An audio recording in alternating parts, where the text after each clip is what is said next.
Municipal శాఖలో అవినీతి జలగలు, town ప్లానింగ్లో తిమింగలాలు, కాసుల కక్కుర్తిలో టౌన్ ప్లానింగ్ అధికారులు, పట్టుబడని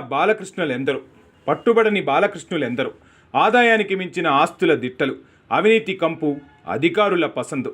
మున్సిపల్ శాఖ అంటేనే అవినీతికి తాతలుగా తయారైన అధికారులు, టౌన్ ప్లానింగ్ అంటేనే జనానికి హడల్.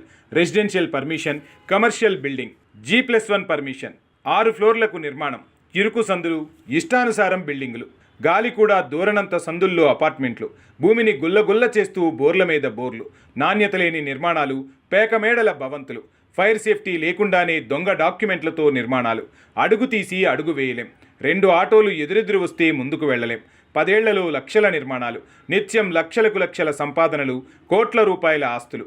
ప్రకృతి విపత్తులొస్తే ఎంత ప్రాణాలు కోల్పోతారో తెలుసా? జీహెచ్ఎంసీని చూసి జిల్లాల్లో కూడా ఇదే అనుసరిస్తున్నారు. వరంగల్, కరీంనగర్, ఖమ్మం లాంటి నగరపాలికలు కూడా అవినీతి కంపులో కూరుకుపోయాయి. ప్రకృతి విరుద్ధంగా అధికారుల నిర్ణయాలు, ఢిల్లీ భూకంపంతో ఒక్కసారిగా ఉలిక్కిపడాల్సి వస్తున్న నగరాలు, మున్సిపల్ శాఖలో అడ్డగోలు అవినీతికి జరిగిన ప్రమాదాలే సాక్ష్యాలు. అయినా అధికారులు మారరు. ప్రజల ప్రాణాల గురించి క్షణం కూడా ఆలోచించరు. పాలకులు పట్టించుకోరు. అవినీతి అధికారులు తమ తీరు మార్చుకోరు. జీహెచ్ఎంసీ టౌన్ ప్లానింగ్ విభాగంలో మరొక బాలకృష్ణ 10 లక్షలు ఇస్తే 6 ఫ్లోర్ల వరకు కళ్ళు మూసుకుంటా.